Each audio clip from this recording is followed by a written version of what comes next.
High সকলে সোহে ছুটে রবকে করে নাও রাজি। আলহামদুলিল্লাহি রাব্বিল আলামিন ওয়াসসালাতু ওয়াসসালামু আলা সাইয়্যিদিল মুরসালিন আম্মা বা'দ ফাআউযু বিল্লাহি মিনাশ শাইতানির রাজীম বিসমিল্লাহির রহমানির রহিম। আসসালাতু ওয়াসসালামু আলাইকা ইয়া রাসূলুল্লাহ ওয়া আলা আলিকা ওয়া আসহাবিকা ইয়া হাবিবাল্লাহ। আসসালাতু ওয়াসসালামু আলাইকা ইয়া নবিয়াল্লাহ ওয়া আলা আলিকা ওয়া আসহাবিকা ইয়া নূরাল্লাহ। মাদানী চ্যানেলের দর্শকবৃন্দ, দেখছেন অনুষ্ঠান রমজানের ডাক। তো আসুন শুরুতে একটি দরুদে পাকের ফজিলত শুনে নেই আমাদের প্রিয় নবী রসুল আরবি হুজুর পুন্নূর সাল্লাল্লাহু আলাইহি ওয়াসাল্লামের আলিশান ফরমান, যে ব্যক্তি আমার উপর একবার দরুদে পাক পাঠ করবে আল্লাহ তাআলা তার উপর 10টি রহমত নাজিল করবেন, তার 10টি গুনাহ মাফ করে দিবেন এবং তার 10টি পদমর্যাদা বৃদ্ধি করে দিবেন। সল্লু আলাল হাবিব সাল্লাল্লাহু আলা মুহাম্মদ সাল্লাল্লাহু আলাইহি ওয়াসাল্লাম সালাতাম ওয়া সালামান আলাইকা সাইয়্যিদি ইয়া রাসূলুল্লাহ। দর্শকবৃন্দ, আজকে আমরা যে বিষয় নিয়ে আলোচনা করব তা হচ্ছে অনর্থক কাজ, অহেতুক কাজ, যে কাজগুলো করলে আমার কোনো ফায়দা নাই বা যে কাজগুলো করলে আমার কোনো সওয়াব হবে না, যে কাজগুলোর দ্বারা আমাদের সময় অপচয় হয়, যে কাজগুলো করলে অনেক সময় গুনাহের ভাগীদারও হতে হয়। তো এই সকল কাজ কোনগুলো এবং এ থেকে বাঁচার উপায় কি, আমরা কিভাবে বাঁচতে পারি, ইনশাআল্লাহুল কারীম আজকে সে বিষয়ে আলোচনা হবে। আজকে বহুদিন পর আমাদের সাথে উপস্থিত হয়েছেন আমাদের সেলিম ভাই। কেমন আছেন হুজুর? আলহামদুলিল্লাহ আলা কুল্লি হাল। মাশাআল্লাহ, আলহামদুলিল্লাহি রাব্বিল আলামিন। ইনশাআল্লাহ আর কিছুক্ষণের মধ্যে আমাদের অপর মোবালিকে দাওয়াত ইসলাম ইকরাম ভাই উপস্থিত হয়ে যাবেন এবং নাত খাই হিসেবে আমাদের মাশাআল্লাহ সবারই পরিচিত মিনহাজ ভাই উপস্থিত আছেন। তো আপনাদের কল, মেসেজ, হোয়াটসঅ্যাপ আমরা শামিল করার চেষ্টা করব। জি। इश्क़े मुस्तफ़ा में मुस्तफ़ा जिसके सीने में है, वो कहीं भी रहे लेकिन मदीने में है। वो कहीं भी रहे लेकिन मदीने में है।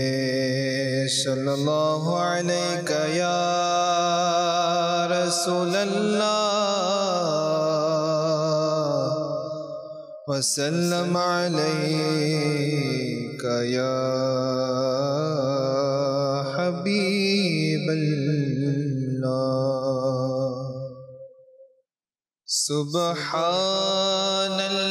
सुब्हानल्लाह सुब्हानल्लाह सुब्हानल्लाह सुब्हानल्लाह सुब्हानल्लाह सुब्हानल्लाह सुब्हानल्लाह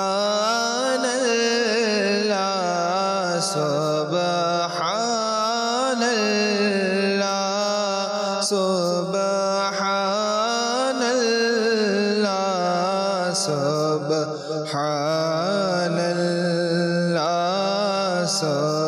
सुब्हानल्लाह।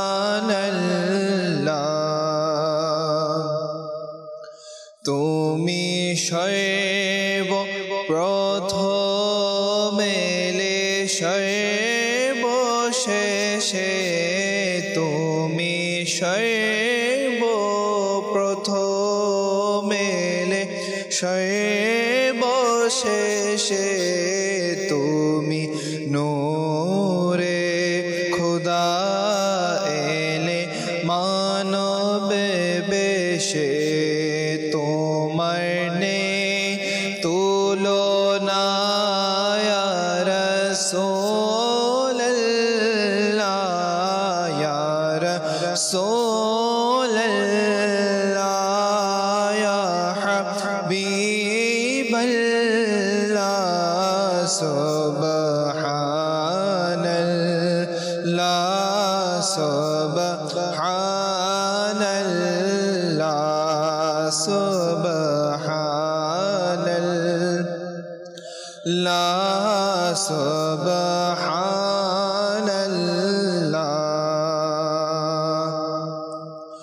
তুমি সর্বপ্রথম এলে বশেষে তুমি নূরে খোদা এলে মানবে বেশে তুমি নূরে খোদা এলে মানবে বেশে তোমার নে তুলো না ইয়া রাসূলুল্লাহ তোমার নে তুলো না ইয়া রাসূলুল্লাহ সুবহানাল্লাহ সুবহানাল্লাহ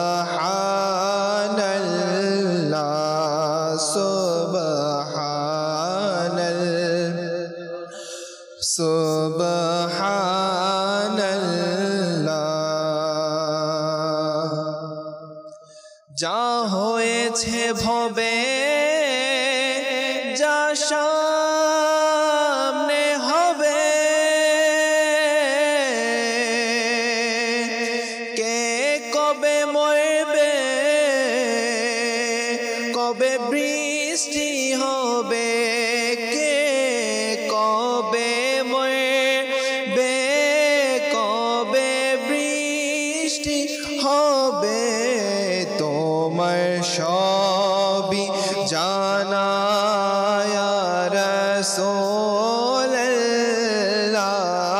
ইয়া রাসূলুল্লাহ ইয়া হাবিবাল্লাহ তোমার সবই জানা ইয়া রাসূলুল্লাহ সুবহানাল্লাহ সুবহানাল্লাহ সুবহানাল্লাহ সুবহানাল্লাহ আছে এই দুনিয়ায় যত ওলি ও শহীদ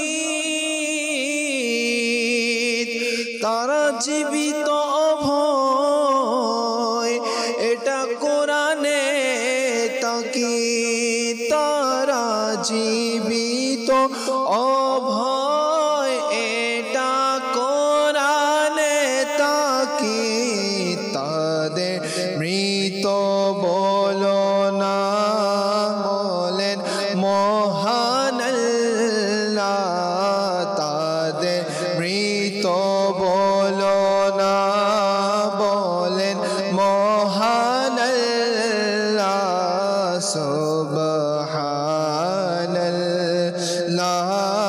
সুবহানাল্লাহ সুবহানাল্লাহ সুবহানাল্লাহ সুবহানাল্লাহ সুবহানাল্লাহ সুবহানাল্লাহ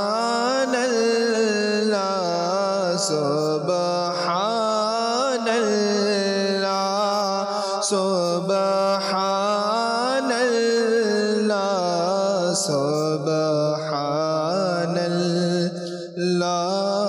সুবহানাল্লাহ সুবহানাল্লাহ সুবহানাল্লাহ।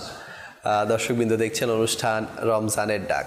আজকে আমরা বিষয় নিয়েছি অনর্থক কাজ। আসুন শুরুতে আমি সেলিম ভাইয়ের কাছে যাই, ওনার কাছ থেকে এই বিষয় সম্পর্কে মাদানী ফুল শ্রবণ করি। আলহামদুলিল্লাহ রাব্বিল আলামিন ওয়াসসালাতু ওয়াসসালামু আলা সাইয়্যিদিল মুরসালিন ওয়া আলা আলিহি ওয়া সাহবিহি আজমাইন। লিয়াকতে সর্বপ্রথম আল্লাহ তাআলা পাক রব্বুল আলামিনের দরবারে লক্ষ কোটি শুকরিয়া আদায় করছি যে মালিক রব্বুল আলামিন আজকে একিত হচ্ছে রমজানুল মুবারকের জি বরকতময় তো আছেই। ওই বদরের সাহাবী রাদিয়াল্লাহু তাআলা আনহুম আজমাইনদের সাদকায় আল্লাহ পাক রব্বুল আলামিন আমাদের প্রত্যেক নেক এবং জায়েজ দোয়াকে কবুল করুন, আমাদের অনুষ্ঠানকে কবুল করুন। যেহেতু আলহামদুলিল্লাহ মাদানী চ্যানেল প্রত্যেক রমজান শরীফের মধ্যে স্পেশাল কিছু ট্রান্সমিশন, বিশেষ করে মুসলমান জাতির জন্য, যেন আমরা ইসলামের সঠিক তথ্যগুলি, ইসলামের সঠিক যে রূপরেখা, এগুলি যেন আমরা জানতে পারি, ওটার জন্য মাদানী চ্যানেল মজলিস, বাংলা এর মজলিস আলহামদুলিল্লাহ আমাদেরকে ধারাবাহিকভাবে বিভিন্ন লাইভ অনুষ্ঠান, রেকর্ডেড অনুষ্ঠানের মাধ্যমে আমাদেরকে বিভিন্ন বিষয় সম্পর্কে জানিয়ে দিয়ে থাকেন আলহামদুলিল্লাহ। এই অনুষ্ঠানের মধ্যে প্রতিদিন ধারাবাহিকভাবে আলহামদুলিল্লাহ নিত্য নতুন কিছু বিষয় মাদানী চ্যানেল যারা দর্শক রয়েছেন তাদের ভালোর জন্য, কিছু শিখতে পারার জন্য আলহামদুলিল্লাহ বিষয় নেওয়া হয়। তো এর মধ্যে আজকে যে এই বিষয়টা নেওয়া হয়েছে অনর্থক কাজ, এটা একটি খুব গুরুত্বপূর্ণ বিষয়। কেন দেখেন লিয়াকত ভাই, আমি প্রথমে শুরুতে একটি আয়াত মুবারাকার মাধ্যমে আমরা শুরু করব।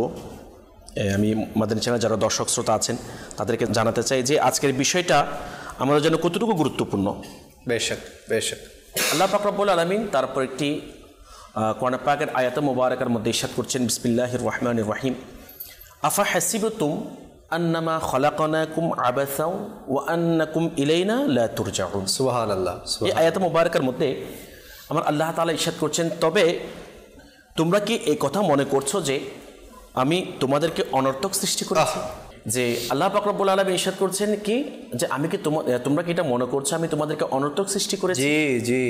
এবং তোমাদেরকে আমার প্রতি প্রত্যাবর্তন করতে হবে না, ফিরে আসতে হবে না? অবশ্যই। তো এই কথাটা অনর্থক যে বিষয়টা, শব্দটা আল্লাহ পাক রব্বুল আলামিন কোরআন পাকের মধ্যে যে আমাদেরকে জানিয়ে দিচ্ছেন যে আল্লাহ পাক রব্বুল আলামিন দুনিয়ার জমিনের মধ্যে আমাদেরকে অনর্থক সৃষ্টি করে। জি বেশক। কিন্তু আজকে বর্তমান সময়ে প্রেক্ষাপট অনুযায়ী আমাদের পরিবেশ, পরিস্থিতি, অবস্থা সব দিক দিয়ে বিবেচনা করলে আমরা যদি দেখি, আমরা বেশিরভাগ কাজে কিন্তু অনর্থক কাজ করি, যেই কাজগুলির জন্য হয়তো কিয়ামতের ময়দানে আমাদের ফেঁসে যেতে হবে। যে কাজগুলি করার কারণে আজকে আমরা হয়তো দুনিয়াবি ক্ষেত্রে কিছুটা হয়তো আনন্দ উপভোগ করছি ভালো, বা কিছুটা ফিল করছি ভালো, কিন্তু এই যে অনর্থক কাজ, যে সমস্ত সেটা কাজ হোক, কথা হোক, যেটাই হোক, অনর্থক বলতে অনর্থক, যেটার কোনো ফায়দা নাই, যেটার কোনো প্রতিদান নাই। জি, দুনিয়াতেও কোনো ফায়দা নাই, আখিরাতেও তোমার কোনো প্রতিদান নাই। ওই সমস্ত কাজ যদি আমরা করে থাকি তাহলে এটা বাস্তব সত্য যে কিয়ামতের ময়দানে আমাদের উঠতে হবে এবং আমাদের আমল নামে পাঠ করে শোনাতে হবে। ইনশাআল্লাহ এই বিষয়ে শুনবো আমরা। তো সেই জন্য আমাদের উচিত আমরা যতদিন বেঁচে থাকবো আমাদের অনর্থক কাজ না করে, অনর্থক যেগুলি ফুজুল, যেটার কোনো প্রতিদান আমরা কিয়ামতের ময়দানে পাবো না, ওই ধরনের কাজ করা থেকে আমরা আল্লাহ পাক রব্বুল আলামিন আমাদেরকে হেফাজত করব। আমিন। মাশাআল্লাহ। তো দর্শকবৃন্দ, আসলেই আল্লাহ তাআলা অনর্থক আমাদেরকে সৃষ্টি করেনি। আল্লাহ পাক আমাদেরকে পাঠিয়েছে একটি উদ্দেশ্য নিয়ে, একটি মাকসাদ দিয়ে। না হলে যখন মানুষকে সৃষ্টি করা হচ্ছিল হুজুর, তখন তো ফেরেশতারা বলেইছেন যে হে আল্লাহ, তোমাকে ডাকার তো আমরা আছি, কেন দুনিয়ার এই মানুষ? আল্লাহ তাআলা দুনিয়াতে মানুষকে পাঠিয়েছেন পরীক্ষার জন্য, যে কারা কামিয়াব হতে পারে, জি, কারা উত্তীর্ণ হতে পারে। যে এটা তো সূরা মুলক শরীফের যে আল্লাহ যে খালাকাল মাউতা ওয়াল হায়াতা লিয়াবলুয়াকুম আইয়ুকুম আহসানু আমালা, অর্থাৎ আল্লাহ পাক রব্বুল আলামিন যিনি যে মওত এবং জীবনকে সৃষ্টি করেছেন। কেন? যে আমাদের মধ্যে কাদের আমল উত্তম এটা পরীক্ষা করার জন্য। আহসান আমালা বলেছেন, মানে যে কার আমল উত্তম, কার কাজ ভালো, সেটা পরীক্ষা করার জন্য আল্লাহ পাক রব্বুল আলামিন মৃত্যু এবং জীবনকে সেটাই। কিন্তু আল্লাহ চাইলে তো আমাদেরকে সৃষ্টি নাও করতে পারতেন। ফেরেশতারা তো কেউ মানে হাজার হাজার বছর ধরে সিজদায় আছে, কেউ রুকুতে আছে, কেউ কিয়ামে আছে, কেউ সুজুদে আছে, এরপরও আমাদেরকে সৃষ্টি করেছেন। কেন? আল্লাহ তাআলা বড়ই দয়া করে, মায়া করে আমাদেরকে সৃষ্টি করেছেন। কিন্তু এই সৃষ্টির পেছনেও তো রহস্য আছে, এই সৃষ্টির পেছনেও তো উদ্দেশ্য আছে। যেমন বলা হচ্ছে যে একজন খুব সুন্দর উদাহরণ দিয়েছে যে একটা মোবাইলকে যখন ইনভেন্ট করা হয়েছিল, আবিষ্কার করা হয়েছিল, কেন করা হয়েছিল? যাতে দূর দূরান্তের দুইজন মানুষ একে অপরের সাথে খুব সহজেই কানেক্ট হতে পারে। আগে যেহেতু চিঠির যুগ ছিল, এর আগে তথ্য প্রযুক্তি এতটা আপডেট ছিল না, যার কারণে একে অপরের সাথে কানেকশন দূর দূরান্ত থেকে এটা এত সহজ ছিল না। কিন্তু মোবাইল যখন থেকে আবিষ্কার হয়েছে, আপনি দুনিয়ার এক প্রান্ত থেকে অপর প্রান্তে আরেকজন মানুষের সাথে খুব সহজেই কলের মাধ্যমে কানেক্ট হতে পারবেন। তো এখনও আমরা পারছি। তো একজন খুব সুন্দর বলেছে যে মোবাইলকে আবিষ্কার করা হয়েছে কলের মাধ্যমে আরেকজনকে জানিয়ে দেয়া যে তার কাছে কল এসেছে এবং অন্যজন তার সাথে কানেকশন করতে চাচ্ছে। তো দেখবেন যে আপনি যখনই মোবাইলের মধ্যে কোনো একটা অ্যাপ্লিকেশনে আছেন, ধরেন আপনি ফেসবুক চালাচ্ছেন, হোয়াটসঅ্যাপ চালাচ্ছেন, ইমো চালাচ্ছেন, যে কোনো সোশ্যাল প্ল্যাটফর্ম চালাচ্ছেন, বা আপনি মোবাইলে যে কোনো কাজ করছেন, কিন্তু যখনই কল আসে তখন অ্যাপ্লিকেশনটা কি বলে, ভাই আমার কাজ চলতেছে, তুমি পরে আসিও? এরকম তো হয় না। কল সাথে সাথে উপরে শো হয়ে যায় যে কলিং কলিং কলিং। তো এটা হচ্ছে মোবাইল, সে জানে যে তাকে কেন আবিষ্কার করা হয়েছে, সে তার মূল কাজকে সে তুলে ধরে যে আমাকে আবিষ্কারই করা হয়েছে কলের মাধ্যমে কথা বলার জন্য। তো এটা জানিয়ে দেয় সে। তো আমরা মানুষ, আমরা কি মোবাইল, একজন খুব সুন্দর বলেছে, আমরা কি মোবাইলের চাইতে অধম হয়ে গেছি?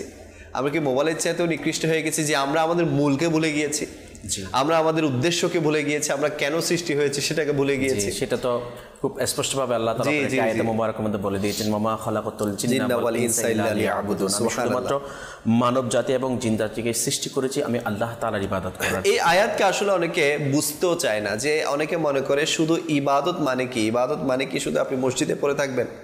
ইবাদত মানে তো মসজিদে পড়ে থাকে না হলে আপনার সংসার কে দেখবে, আপনার বিবি বাচ্চাকে কে দেখবে, আপনার ব্যক্তিগত জীবন কিভাবে লিড হবে, আপনার সামাজিক জীবন কিভাবে লিড হবে? তো ইবাদত মানে শুধু তসবিহ হাতে নিয়ে দৌড়াদৌড়ি করা না, ইবাদত মানে শুধু মসজিদের এক কোণায় গিয়ে পড়ে থাকা না। ইবাদত অনেক ধরনের আছে। আপনার ঘুম থেকে শুরু করে ঘুম থেকে উঠা থেকে শুরু করে ঘুমাতে যাওয়া পর্যন্ত অনেক ধরনের ইবাদত হতে পারে। আপনার হাঁটাটাও ইবাদত হতে পারে যদি আপনি দৃষ্টি অবনত করে হাঁটেন, বা আপনি গুনাহ থেকে বেঁচে আপনি চলাফেরা করেন। আপনার কথাও ইবাদত হতে পারে যদি কথার মধ্যে কোনো অনর্থক বিষয় না থাকে। তো এরকম অনেকগুলো বিষয় আছে যেগুলো ইবাদতের অন্তর্ভুক্ত। আমাদের সাথে মাশাআল্লাহ ইকরাম ভাই আছেন। অনর্থক কাজ, এটা নিয়ে আলোচনা চলছিল। আমার হুজুর মাশাআল্লাহ শুরুতেই কোরআনে পাকের আয়াত দিয়ে বুঝিয়েছেন যে আমাদেরকে অনর্থক সৃষ্টি করা হয়নি। আল্লাহ পাক পবিত্র কুরআনুল কারীম ফুরকানুল হামিদের মধ্যে ইরশাদ করেছেন, ওয়াল আসরি ইন্নাল ইনসানা লাফি খুসর। ওই মাহবুবের যুগের শপথ, জি, নিশ্চয়ই মানুষ অবশ্যই ক্ষতির মধ্যে রয়েছে। জি, এই আয়াতের তাফসীর করতে গিয়ে ইমাম শাফি রাহমাতুল্লাহ তাআলা আলাইহি বড়ই সুন্দর বলেছেন যে এক ব্যক্তি যার কাছে অনেকগুলো বরফ ছিল,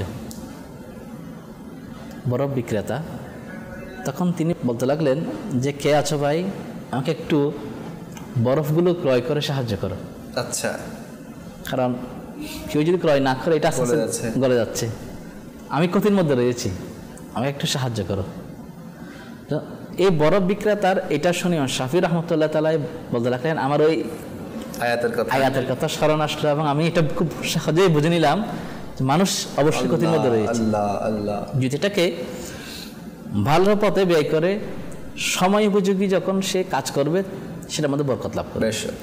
হযরত সাইয়েদনা হাসান বসরি রাহমাতুল্লাহ তাআলা আলাইহি তিনি বলতে লাগলেন যে হে আদম সন্তান, তুমি হচ্ছে বিভিন্ন দাপের সমষ্টি। যখন একটি রাত এবং দিন অতিবাহিত হয়ে যায়, মনে রাখবে তোমার একটি দাপ অতিবাহিত হয়ে গিয়েছে, তুমি একটি দাপ অতিক্রম করেছ। যখন দাপগুলো শেষ হয়ে যাবে তখন তোমার তখন তোমার হায়াত শেষ, তখন তোমার গন্তব্য হয়তো জান্নাত না হয় জাহান্নাম। তো দেখুন, এগুলো আমাদের জন্য মেসেজ যে দিন এবং রাত এই দুইটার সমন্বয়ে একটা ধাপ, আর ওইটা আমাদের হায়াত থেকে মাইনাস হচ্ছে। আর হায়াত বাজার যখন শেষ হয়ে যাবে তখন শত চেষ্টা করলে আমরা কেউ থাকতে পারবো না। তখন আমার ঠিকানা, আমার আমল আমাকে পৌঁছিয়ে দেবে জান্নাত না হলে জাহান্নাম। জি, আচ্ছা দেখুন না, অনেক মানুষ অনেক ধরনের স্বপ্ন দেখছে যে সামনে ঈদের আমেজ বয়ে চলেছে, সামনে অনেক কিছু করবো, কত প্ল্যান, কত কিছু, কিন্তু মালাকুল মউত যখন চলে আসবে সব প্ল্যান ধূলিসাৎ। জি, দেখুন এই যে সময়টাকে কাজে লাগানো, উপযুক্ত সময়, যে এখানে ওইটা উপযুক্ত সময় সঠিক সিদ্ধান্ত নেওয়ার। একটা সিদ্ধান্ত ভুল নেওয়ার কারণে একজন ব্যক্তি নেকির কাছ থেকে দূরে জাহান্নামের পথে পা বাড়াতে দুদিন চিন্তা করছেন। দেখুন মাহে রমজান মাস, রহমতের দশক শেষ, এখন মাগফিরাতের দশক শেষের দিকে। এখন মানুষের উচিত ছিল যে নিজের গুনাহগুলোকে মাগফিরাত করানোর জন্য আমি কি আমার ঠিকানা জান্নাত বানাতে পেরেছি? আমি কি আমার মা বাবার সন্তুষ্টি লাভ করতে পেরেছি? আমি কি প্রিয় নবীর উপর দরুদ পাক পাঠ করে আমার নবী সন্তুষ্টি লাভের জন্য অতটুকু উপযুক্ত হয়েছি? চিন্তা এখন এটা নয়, চিন্তা হচ্ছে কি এখন শুধুমাত্র টাকা সম্পদ, আগামী 1 বছর যেন সুখে থাকবো সেই চিন্তায় এই 1 মাস ভালো করে ব্যবসা করা। জি, পবিত্র কোরআনুল কারীমের খতম তারাবি 6 দিনে শেষ, 3 দিনে শেষ, 1 সপ্তাহে শেষ, খতম তারাবি শেষ, নামাজও শেষ। দেখুন এই যে দিনগুলা, এখন কথা হচ্ছে সময়টাকে 6 দিন অতিবাহিত করেছি নেকির মাধ্যমে, আর বাকি 24 দিন অতিবাহিত করবো গুনাহের মাধ্যমে। বেনিফিট কি হলো? আরও আবার আমরা বলি যে বদরি সাহাবি যারা রয়েছেন, ইফ আল মা শিতুম, আমার নবী ইরশাদ করেছেন যে ইফ আল মা শিতুম, তোমাদের যা ইচ্ছা তাই করো, আল্লাহ পাক তোমাদের ক্ষমা করে দিয়েছেন। কিন্তু এরা নামাজ ছাড়া নেই, এরা মিথ্যা কথা বলে নাই, চুগলখুরি, হিংসা, বিদ্বেষ এগুলো ছড়াই নেই, এখতিয়ারাত দিয়ে দিয়ে তারপরও। তাহলে বদরি সাহাবিদের জন্য যদি আল্লাহ পাকের সাহায্য আসতে পারে, আজকে কেন আসছে না? জন্য মুহাদ্দিস কেরাম বলতে লাগলেন যে তুমি ইমানদার হয়ে যাও, তুমি যদি ইমানদার হয়ে যাও আল্লাহ পাকের সাহায্য অবশ্যই আসবে। জি, আমি ইমানদার না হয়ে আমি 6 দিনে নামাজ শেষ করে তারপর 24 দিন কপটতা করবো মানুষের সাথে, মিথ্যা অনর্থ কাজ করবো, তাদের উল্টা পাল্টা বলে যাব আমার 2 টাকা লাভের জন্য, তো আমি মিথ্যা বলবো, আবার দিকে আল্লাহ সাহায্যের আশা করব, এটা কখনো কি হয়? এখন চিন্তা করুন, বদরি সাহাবীরা যখন বলতে ইয়া রাসূলুল্লাহ লড়াই করার জন্য তরবারি নেই, যে মুহূর্তে ডাল দিল, খেজুর গাছের ডাল, এটা নিয়ে দৌড় দিলে আল্লাহু আকবার বলে, যেহেতু আমার নবী বলেছেন যে এটা নিয়ে লড়াই করার জন্য। তো এখন চিন্তা, সাধারণত মানুষ যারা রয়েছে এদের মাথায় এটা আসবে একটা ঢাল কীভাবে তরবারি হয়, তাও আবার 2 দিকে, আর রাসূল পাক সাল্লাল্লাহু আলাইহি ওয়াসাল্লাম দিয়েছেন, তাই বলে এটা কি তরবারি হয়ে যাবে? মাআযাল্লাহ, এদের এরকম কনফিউশন আসে নাই, যেটা আমার নবী যা দিয়েছেন, যেভাবে বলেছেন, এইটার উপর চোখ বন্ধ, ওইটার উপর দৌড় দিয়েছেন। জি, এখন আমরাও যদি, আমার নবী বলেছেন যে দান করো, বৃদ্ধি পাবে, হায়াত বৃদ্ধি হবে, আপনার ধন সম্পদ বৃদ্ধি পাবে, যাকাত আদায় করুন, সম্পদ পবিত্র হবে, তো এগুলো যদি চোখ বন্ধ করে যদি যেরকম চলতো, তাহলে আল্লাহ পাকের সাহায্য অবশ্যই আসতো। জি, এখন আসছে না, আমাদের কনফিউশন বেশি, যে মাত্র বয়ান করলো, বয়ান করার পর এখন শুরু হবে হিসাব নিকাশ করা, আসলে যিনি বলছেন উনি কি দেন, আর আমি যদি দিই আমার একটা বিরাট একটা অংশ চলে যাচ্ছে, এতগুলো দিয়ে লাভ কি? এইগুলো করতে করতে শয়তানের দুকায় পরে দেখবেন ঠিকমতো না যাকাত দিচ্ছে, না ফিতরা দিচ্ছে, তাও আবার অনেক কারসাজি। এখন দেখবেন আপনি কোনো একটা ভালো কাজ করতে গেলে এখন নতুন নতুন ফতোয়া আসবে যে আপনি এগুলো না করে গরিব মানুষের মেয়ে বিয়ে দিলে তো মনে হয় এটা সওয়াবের কাজ। হ্যাঁ, এই আপনি মাহফিল করেন, তারপর কাজের মধ্যে নিয়ে যাচ্ছে, মানুষকে উল্টা করে বুঝে, এটা অনর্থক কাজ। মানুষকে উল্টা বুঝিয়ে সঠিক পথ থেকে মানুষকে বিরত রাখা, নিজে তো নাই, অন্যকে। তাহলে এই যে এগুলো কাজ করার জন্য আমার সময় থাকে। এখন যদি বলেন আপনি কোরআন শরীফ কয় পারা পড়েছেন, কয়টা খতম কোরআন আদায় করেছেন? ইমাম আজম 61 খতম আদায় করতেন, সুবহানাল্লাহ, আর আমি 61 না, একটা খতম 1 পারাও পড়তে পারছি না, এখন ওই অনর্থক কাজে লিপ্ত। তাহলে দেখুন সব কিছুর মূল কেন্দ্র হচ্ছে ইহদিনাস সিরাতাল মুস্তাকিম, যে আমাদেরকে সরল সঠিক পথ দেখানোর জন্য বলা হচ্ছে।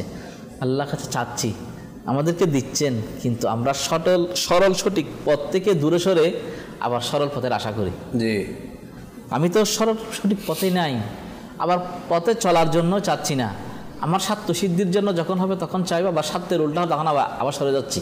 তো এইভাবে কি সরল সঠিক পথ পাওয়া যাবে? আবার এদিকে বদরি সাহাবীদের কথায় ইতিহাস তুলে ধরে আবার মানুষকে বলি না বদরি সাহাবীরা এরকম, ওনারা এরকম করেছেন, ওই সময় থাকলে আমিও করতাম এরকম। তো ওই সময় থাকলে আমিও করতাম, কিন্তু পকেট থেকে যেখানে শুক্রবার জুমার দিন 2 টাকা বের হয় না। আমরা যারা মসজিদে যারা খতিব যারা রয়েছেন এরা জানেন, এরা মসজিদের মুসল্লি দেখেন, যেখানে সামনে দিয়ে যদি টাকার জন্য থলে যায় চোখ বন্ধ রাখে, উনি আল্লাহর জিকির করেন।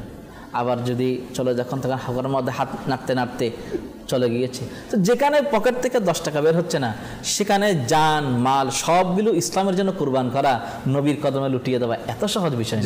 Difficult to say but difficult to do. জি, বলাটা সহজ, প্রমাণ করাটাই কঠিন। কিন্তু বদরি সাহাবী এটা করেছেন, করে দেখিয়েছেন।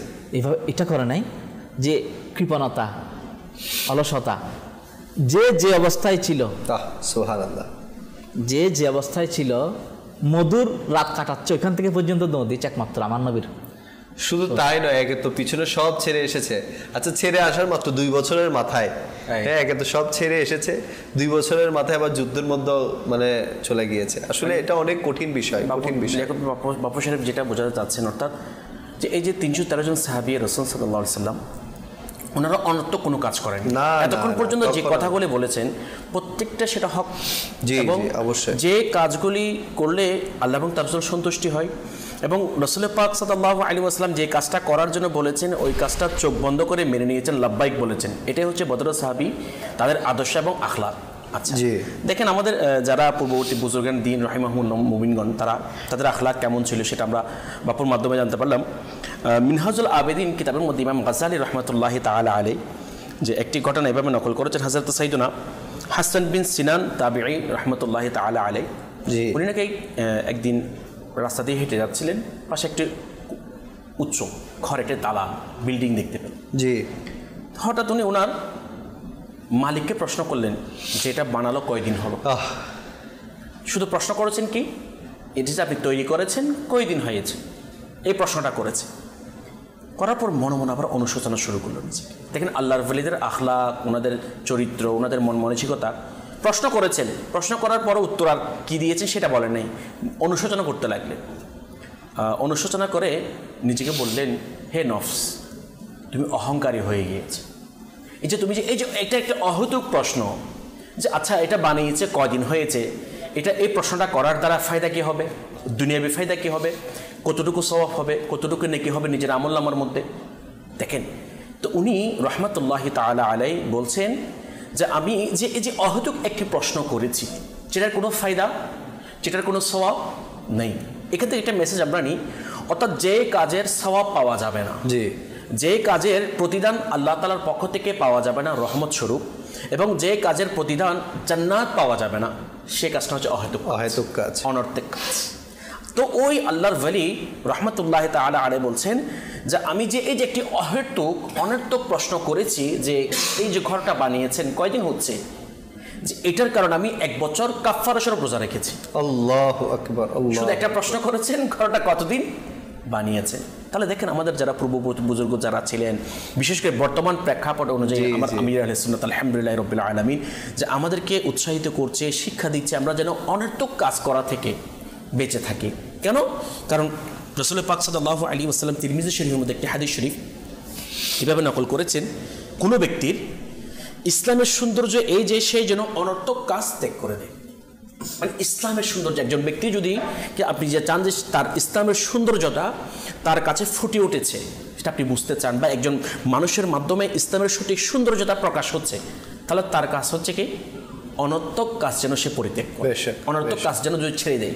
আর যদি সে অনর্থক কাজ করতে থাকে তাহলে ইসলামের যেটা সৌন্দর্যতা সেটা কখনো ফুটে উঠবে না, তার মধ্যে সেটা প্রকাশ হবে না। তাহলে এটা দ্বারা আমরা বুঝতে পারলাম যে কাজ করার মাধ্যমে কোনো ফায়দা নাই, কোনো সওয়াব নাই, কোনো নেকি নাই, সেই কাজ হচ্ছে অনর্থক কাজ। আর ওই কাজ থেকে আমাদের বেঁচে থাকা দরকার। আল্লাহ পাক রব্বুল আলামিন আমাদেরকে বেঁচে থেকে নেকির কাজে সময়গুলি অতিবাহিত করার সেই তৌফিক আল্লাহ তাআলা। আমরা ওই সময় দেখি রাস্তাঘাটের মধ্যেও একটা রঙ্গমঞ্চ টাইপের হয়ে যায়, কোথাও ভিড় জমায়, কোথাও কিছু দেখাচ্ছে, সেও আসলে মনে তার কোনো কাজ নাই, দেখা যায় যে পথচারীরা সেখানে গিয়ে দাঁড়ায় থাকে, অনেকক্ষণ দাঁড়ায় থাকে, আসলে সেখানে তার কোনো ফায়দাই নাই। তো অনর্থক কাজ মানে সে অনর্থক কাজের মধ্যেই ডুবে থাকে। মানুষ দেখা হয়েছে, জিজ্ঞেস করছে ভাই কেমন আছেন, বিবি বাচ্চা কেমন আছে, ঘরে সব ঠিক আছে, আরে ভাই তোমার কি, তুমি কাজের কথা বলো না। মানে কুশল বিনিময় করা দরকার, কিন্তু একেবারে ঘরের হাঁড়িতে আজকে কি রান্না হয়েছে সেটাও যদি জিজ্ঞেস করা হয়, এটা তো অনর্থক কাজের মধ্যেই পড়বে। কি ভাবো? আসলে আমরা যদি এটা জানা থাকতো যে ফখরুদ্দিন রাজি রহমতুল্লাহ যে বড় বিক্রেতার জি ঘটনা জানা থাকলে আর হয়তো এটা করতো না। অবশ্যই অবশ্যই। দ্বিতীয় হচ্ছে যে এই জন্য এক বুজুর্গ রহমতুল্লাহ তাআলা আলাইহি প্রিয় নবী রাসূল আরবি হযরতপুর নূর সাল্লাল্লাহু আলাইহি ওয়াসাল্লাম ইরশাদ করেছেন যে 2টি নিয়ামত এমন যেগুলো অনেক লোককে ধোঁকায় ফেলে দেয়। একটা হচ্ছে স্বাস্থ্য, একটা হচ্ছে আরাম। এই দুটা জিনিস সুস্বাস্থ্যের জন্য দেখুন না কত চেষ্টা, টিপস তো নিচ্ছে ডাক্তার কাছ থেকে টিপস নিচ্ছে, আবার এসে ইউটিউব থেকে আবার টিপস নিচ্ছে, ওগুলো দেখতে সময় অর্ধেক চলে যাচ্ছে, এদিকে আজান চলতেছে, খবর নেই যে খেলা নিয়ে কোন দেশ কখন খেলবে কি করছে না করছে, প্লেয়ারদের নাম থেকে শুরু করে উনি সবগুলা গত 2-1 বছর আগে মনে হয় যখন বিশ্বকাপ যখন খেলা চলছিল ওয়ার্ল্ডের বিশ্বকাপ, অধিকাংশ পুরুষ মনে হয় নামাজ কাজা করেছে, অধিকাংশ। উনি তাহাজ্জুদ পড়তে উঠতে পারে না, কিন্তু খেলা দেখা উঠতে পারে। এমন পর্যায়ে চলে গিয়েছে অনেক মাদ্রাসা স্টুডেন্ট পর্যন্ত ওই খেলার নেশায় লিপ্ত হয়ে গিয়েছে, খেলা দেখার। তো দেখুন আসলে জন্য বলা হচ্ছে যে গুনাহটা যত ছোট হোক বাসা দরকার, আর নেকিটা যত ছোট হোক করা দরকার। এখন সমস্যা হচ্ছে যে না, সমস্যা কি, আমি তো কোরআন শরীফ পড়ে আসলাম, আমি তো নামাজ পড়ে আসলাম, সমস্যা নেই, একটুখানি দেখি আর কি। এখন পরিবার থেকে সাপোর্ট কীরকম, বাচ্চা মানুষ এখন না করলে আর কখন করবে। তো এই যে এটা তাকে তো নেকি থেকে দূরে সরিয়ে দেওয়া এবং গুনাহের উপর তাকে সাপোর্ট দেওয়া। অনৈতিক কাজ করছে, মোবাইলে বলুন এমনি কারোর সাথে দেখছে পরিবার, তাকে বাধা দিচ্ছে না। আল্লাহ আমাদের সাত করছেন তা'মুরুনা বিল মা'রুফ ওয়া তানহাউনা আনিল মুনকার। তাহলে ভালো কাজের আদেশ দেওয়া, অসৎ কাজ বিরত রাখা। এখন ভালো কাজ আমি তো তাকে আদেশ তো দিচ্ছি না, অসৎ কাজ থেকে বিরত রাখা দূরের কথা, উল্টো তাকে সাপোর্ট করে যাচ্ছি। হ্যাঁ, এখন তো বয়স এগুলো করার, এখন না করলে কবে করবে? অনর্থ কাজের মধ্যে তাকে লিপ্ত করে দিয়েছি, আবার তাকে সাপোর্ট দিচ্ছি। এখন এটা না দিই, এখন আমার অবস্থা খারাপ, আমি করার সুযোগ নেই ভাবো, সেই জন্য তাকেও ঠিক রাখলাম, আমারটাও ক্লিয়ার। এই যে অপরাধ যে করে যেসব হয়তো দুজন সমান অপরাধ। এখন নেকির প্রতি মন মানসিকতা, আমার হায়াতটা শেষের দিকে সেহরি খেতে যে উঠতে পারবো এটা গ্যারান্টি নেই। সেহরি খাওয়ার জন্য উঠলো, হঠাৎ বাথরুমে ফসকে পা পিছলে পরে ইন্তেকাল করে ফেললো। এরকম মানুষ হচ্ছে, হঠাৎ সেহরি খেলো, রোজা রাখবে কালকে, হঠাৎ বুকের ব্যথা বলতে বলতে শুয়ে গেল, এখানে ইন্তেকাল করলো। এগুলো তো আমার জন্য বড় মেসেজ। এগুলো অ্যাক্সিডেন্ট সবসময় তো হচ্ছে, চলন্ত অবস্থায় চিটকে পড়ে গেল, দ্রুতগতিতে যাওয়ার কারণে পড়ে গেল, এই মৃত্যু এগুলা আমি এগুলো থেকে শুধুমাত্র ভাইরাল হওয়ার জন্য, আমি কন্টেন্ট বানানোর জন্য ভিডিও করে যাচ্ছি।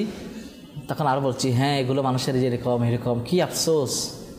ওই এক ব্যক্তির মতো আমাদের চট্টগ্রামের বাংলাদেশে যেটা কই মাছ, এটা যখন হাড় থেকে পড়ে গেল, এখন ও তাড়াতাড়ি কী করলো, মোবাইল বের করে লাইভ শুরু করে দিল যে দেখুন মাছ পড়ে গিয়েছে, এটা দৌড়তেছে, এটা এরকম জি অনর্থক কাজ। এখন ওইটা দেখতে আরও মানুষ জড়ো হলো। এখন যার মাছ সে বলতে লাগলো ভাই একটু সাহায্য করুন, আমার মাছগুলা নিয়ে চলে যাচ্ছে, একদিকে আপনারা আমাকে একটু সাহায্য করে আমার থলের মধ্যে বা হাড়ের মধ্যে দিয়ে দেন। তারপর ওনাকে জিজ্ঞেস করতে হলো এটা কোত্থেকে নিয়েছেন, এগুলো কেমন, এগুলা কীরকম, এগুলো করতে করতে মাছ অর্ধেক শেষ চলে গিয়েছে। তাহলে উনি লাস্ট বলতে লাগলো আপনারা কি আমার উপকার করেছেন না অপকার করেছেন? আপনার সাথে কথা বলতে বলতে আমি মাছগুলো ধরতে পারছি না। এখন এরা যারা আছে এরা সবাই মজা নিচ্ছে, আর যারা ফেসবুকে আছে এরা মজা নিচ্ছে, আর অনেকে দুঃখ প্রকাশ করছে হ্যাঁ আসলে অনেক গরিবের এরকম। সে কি করলো? সেই তো প্রথমে বের করে শুরু করে দিল না দেখানোর জন্য। আমাদের উস্তাদ আল্লামা সৈয়দ মাহমুদুর রহমান জালাহি রাহমাতুল্লাহ তাআলা যেখানে একবার ওনার ঘরের সামনে অ্যাক্সিডেন্ট হয়েছিল, উনি যাতে মসজিদে যাচ্ছিল তখন রমজানের মধ্যে ছিল, সেহরির শেষের সময় দিকে অ্যাক্সিডেন্ট হওয়ার কারণে ওই ব্যক্তিটি এখানে পড়ে গেল। এখন হুজুর ছিল এখানে, এখন আরও কাছে মানুষ করছে একটু উনাকে ধরো একটা মেডিকেলে নিয়ে যাও। তখন তো মানুষ সেহরি অনেক দৌড়াদের মধ্যে ছিল, আর ওদের ওদিকে নামাজের সময় হয়ে যাচ্ছে। উনি গেল ওনাকে সাহায্য করার জন্য মানুষকে বললো যে একটু মেডিকেল নিয়ে যাও, ওনার এই অবস্থা। এখন যিনি ধরতে আসলো ওনাকে, ওই ব্যক্তি ওনার পকেট থেকে স্বর্ণের চেন ছিল, টাকা পয়সাগুলো নিয়ে ফেললো।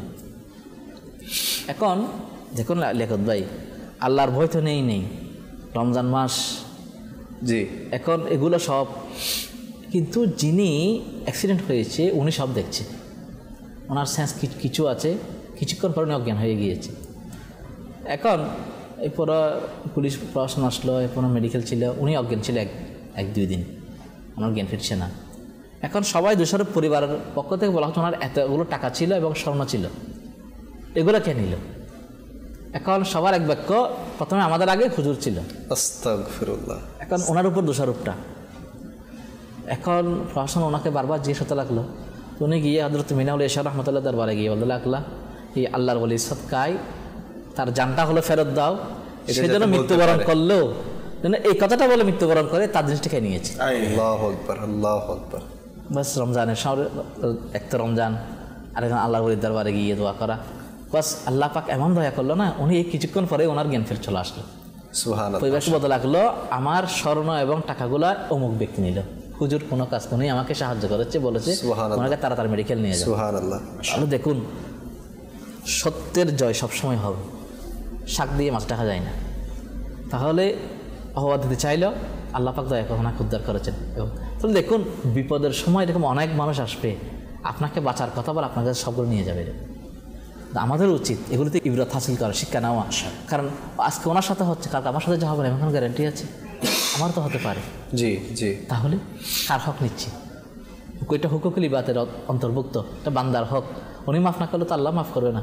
কাল কিয়ামতের ময়দানে লক্ষ লক্ষ আমল থাকলেও এই বান্দার হক অনাদায়ে যদি থেকে যায় তাহলে তার আমল সব নষ্ট হয়ে যাবে, নষ্ট হয়ে যাবে। আসলে আসলে বাপু, তো এখানে আরেকটা বিষয়ও শিখার আছে যে এই জন্যই বাপু অনেকে এখন দেখা যায় যে অনেকে সাহায্য করতে আসে না, জি সাহায্য করতে আসে না, যে অনেকে মনে করে সাহায্য করতে আসলে নিজেই ফেসে যায়। এরকম হচ্ছে তো এখন। এরকম হচ্ছে, অনেক সময় হচ্ছে। আর যেটা আমরা বললাম, যেটা আমরা বলার চেষ্টা করছি সেটা হচ্ছে অনর্থক কাজ যাতে আমরা না না, করি। এখানে একটা লেখাবো, এটা একটা মেসেজ হচ্ছে, এটা যখন কোনো অপ্রীতিকর যখন ঘটনা ঘটবে আমাদের উচিত প্রশাসনকে জানানো, তাদেরকে সহায়তা করতে, দ্রুত এনে ওনাকে বাঁচানোর চেষ্টা করা। এখন দেখা যায় কি জানেন, আমরা তো ওইটাও করি না, প্রশাসনকেও জানাচ্ছি না, আমি মোবাইল বের খাতা এটা অনর্থক কাজ, অনর্থক যেটা কাজ। বর্তমান যাকে জানানো তাকে জানাচ্ছি না, কিন্তু পুরো দুনিয়াকে জানাই ফেলতেছি জি জি জি। এখন ভাইরাল হওয়ার ওই যে জন্য।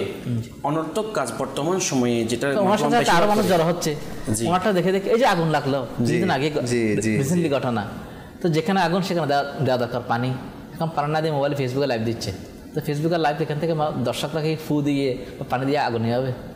তাহলে এখান থেকে মানুষ জানাচ্ছে, ঠিক আছে ফায়ার সার্ভিস বলেন, যাদের প্রশাসন, আমাদের জানা আছে, আমরা পানি দিয়ে একটু সাহায্য করি। এখন যার দোকান পড়ে যাচ্ছে সে বলতে লাগলো আমার দোকানের এতগুলো সম্পদ পড়ে যাচ্ছে, আমার কষ্ট হচ্ছে, আমি ওইখান থেকে বাইরে আনলাম, আমি রেখে আনতে যাচ্ছি বাকিগুলা, যেগুলো এনেছি এগুলো নিয়ে যাচ্ছে। আস্তাগফিরুল্লাহ, আস্তাগফিরুল্লাহ। যারা আসলে ওগুলো দেখার জন্য তারাই আবার তার জিনিসগুলা সুন্দর করে সুরক্ষিত জায়গায় নিয়ে যাচ্ছে, ওনাদের বাসায় নিজ নিজ ঘরে। সুরক্ষিত জায়গায়। হ্যাঁ, ওনাদের ঘরে নিরাপদ মনে করছে। তাহলে দেখুন উনি বলতে লাগলো এত কষ্ট করে আমার হাত জ্বলে, পা জ্বলে, আমি আমার প্রাণের রিস্ক এটা, জি, আমি কষ্ট করে সম্পদগুলো বের করতে লাগলাম আর ওনারা নিয়ে যাচ্ছে, তো আমি কষ্ট লাভ কি, থাক জ্বলে যাক। এগুলা এই মানুষের হক নষ্ট করা এবং মানুষকে এগুলো শেখানো, আমি নিজে করছি তুমিও করো, তাহলে এইগুলা করার লাভ কি হবে? দুনিয়াও নষ্ট হবে, জি, আখিরাতও ধ্বংস হবে। তার আল্লাহ তাআলা আমাদেরকে আল্লাহ পাক বুঝার তৌফিক দান করুক। দর্শকবৃন্দ, আলোচনা শুনছিলাম আমরা অহেতুক কাজ নিয়ে, তো ইনশাআল্লাহ আরও আমরা শোনার চেষ্টা করব। কিছু দর্শকরা আমাদেরকে কল করেছেন, আসুন সেই কলগুলো অনুষ্ঠানে আমরা শামিল করি। গাছের উপর থেকে দুর্গপথ মেহরা আর একটা কথা শুনতে চাই, হাসবি রব্বি জাল্লাল্লাহ। আচ্ছা, আমাদের ছোট বন্ধু কল করেছেন, হাসবি রব্বি জাল্লাল্লাহ, এটা শুনতে চেয়েছেন। ইনশাআল্লাহ আমরা চেষ্টা করব, আমাদের সাথেই থাকবেন। Next call. চট্টগ্রাম থেকে বলছিলাম। জি, আমি আপনাদের মারানি চ্যানেল দেখছি, আমার অনেক ভালো লাগে আপনাদের অনুষ্ঠানটা। আমি আপনাদের এই চ্যানেলে সবাইকে ধন্যবাদ জানাই, তোমার একটা অনুষ্ঠান উপহার দেওয়ার জন্য, দোয়া করবেন আমাদের জন্য। আল্লাহ পাক আপনার সমস্ত নেক জায়েজ ফরিয়াদগুলোকে কবুল করুক। Next call. আমি একটি কালাম শুনতে চাই, আর এলো রমজান। আবার এলো রমজান। রমজান তো এসেছে কিন্তু চলেও যাচ্ছে, আর আল্লাহ পাক আমাদের সবাইকে মাহে রমজানের ফুয়ুজাত বরকত হাসিল করার তৌফিক দান করুক। Next call. রাজশাহী থেকে বলছিলাম। আমি যে টিভিতে দেখি আপনাদের প্রোগ্রাম করতে দেখছি, এখনো দেখছি। আমার জন্য একটা দোয়া করবেন, আল্লাহ যেন আমাকে নেক বান্দা বানায়। সুবহানাল্লাহ, খুব সুন্দর দোয়া চেয়েছেন। আল্লাহ পাক আপনাকে আমাদেরকে সবাইকে নেক বান্দা হিসেবে কবুল করে নিক, আমিন। Next call. আমার নাম মোহাম্মদ মেহেদী হাসান ওয়ালিদ, আমি পঞ্চগড় জামালপাড়া থেকে আরজ করছিলাম। আমি এখন মাদানী ছেলে মোহাম্মদ শাহজালাল রমজানের ডাক দেখতেছি, আমার খুব ভালো লাগে। আমি একটি নাচ শুনতে চাই, মাশাআল্লাহুল করিম। ছোট্ট বন্ধু, খুব সুন্দরভাবে আপনি আমাদেরকে কল করেছেন এবং শুনতে চাচ্ছেন যে সবসে আওলা ও আলা হামারা নবী। ইনশাআল্লাহ আমরা শোনানোর চেষ্টা করব, আমাদের সাথেই থাকবেন। Next call. আমার নাম মোহাম্মদ রাহুল ইসলাম। প্রোগ্রামটা আজকে দেখছিলাম আমি। তো আপনাদের আজকে যে টপিকটা ছিল মাশাআল্লাহ অনেক ভালো ছিল। আজকের বিষয়টা আমার মাশাআল্লাহ অনেক অনেক অনেক বেশি ভালো লাগছে। আচ্ছা, মাশাআল্লাহ, আল্লাহ পাক আপনাকে আমাদের সবাইকে আমল করার তৌফিক দান করুক। মাশাআল্লাহ, আপনারা সবাই কল করেছেন, আপনাদেরকে অসংখ্য মোবারকবাদ। আসুন একটি প্যাকেজ অনুষ্ঠানে শামিল করি, যে প্যাকেজের মধ্যে আমরা রমজান সম্বলিত মেসেজ দেওয়ার চেষ্টা করি। আসুন সেটা দেখে আসি। সল্লু আলাল হাবিব সাল্লাল্লাহু তাআলা আলা মুহাম্মদ সাল্লাল্লাহু আলাইহি ওয়াসাল্লাম। প্রিয় মাদানী চ্যানেলের দর্শকবৃন্দু, আলহামদুলিল্লাহ, রমজানুল মুবারক তার বরকত ছড়িয়ে যাচ্ছে। এই মহিমান্বিত মাসের রোজা পালন করার জন্য সন্তানদের কখন থেকে উৎসাহিত করা যায়?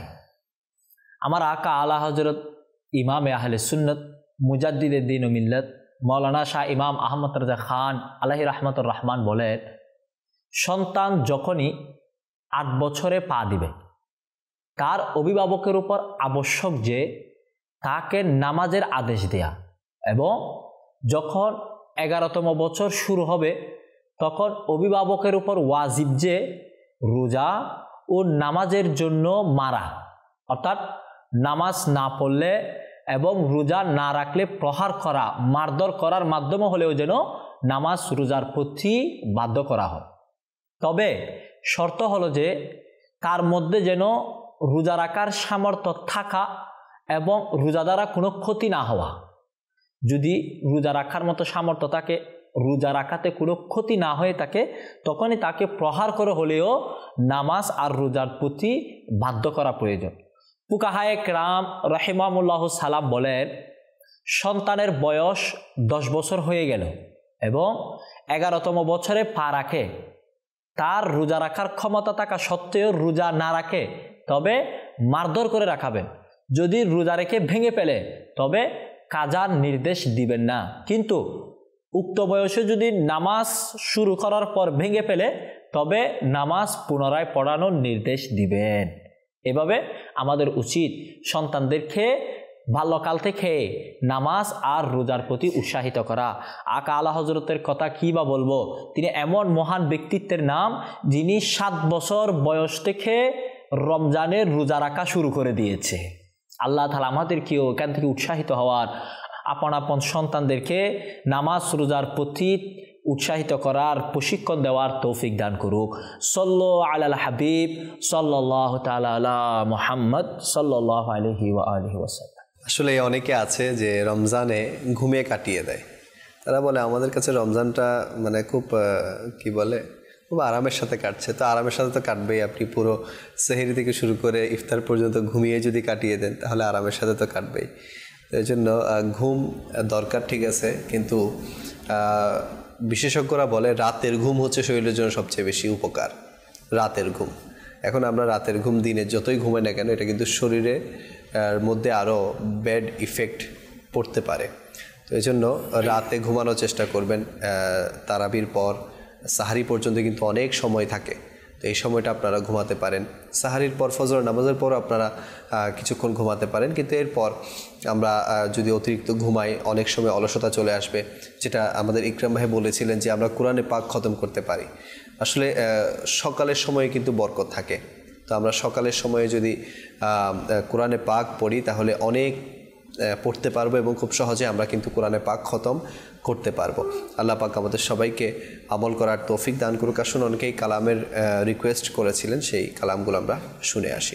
হক লা ইলাহা ইল্লাল্লাহ, লা ইলাহা ইল্লাল্লাহ, হক লা ইলাহা ইল্লাল্লাহ, লা ইলাহা ইল্লাল্লাহ, লা ইলাহা ইল্লাল্লাহ, লা ইলাহা ইল্লাল্লাহ। حسبي ربي جل الله،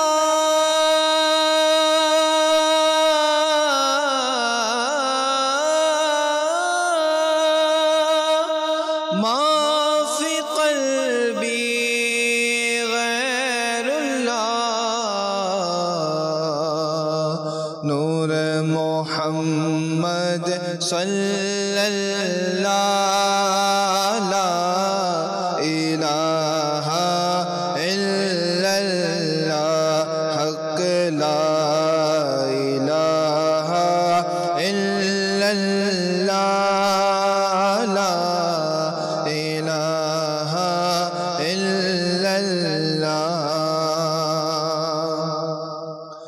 حسبی ربی যে বলবে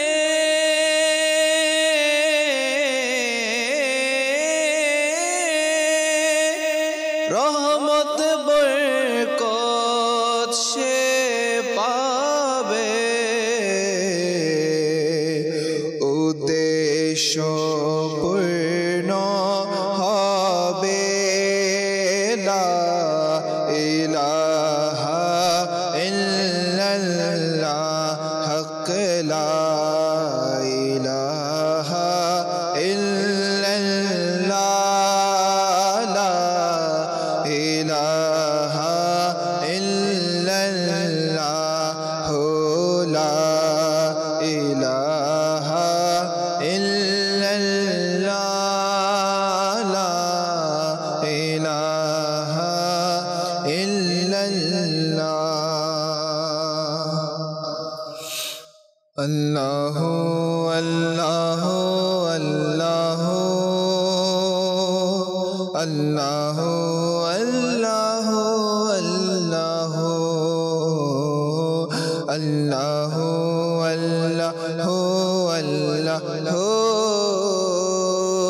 আল্লাহু আল্লাহু আল্লাহু আল্লাহু আল্লাহু আল্লাহু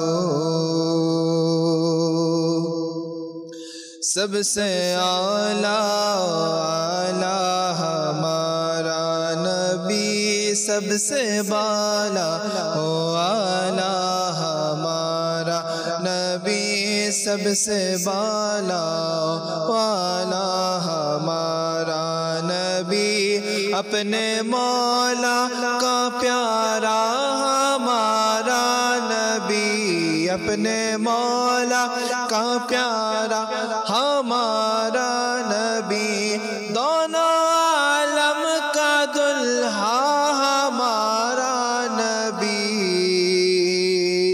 अल्लाहु अल्लाहु अल्लाहु अल्लाहु अल्लाहु अल्लाहु अल्लाहु अल्लाहु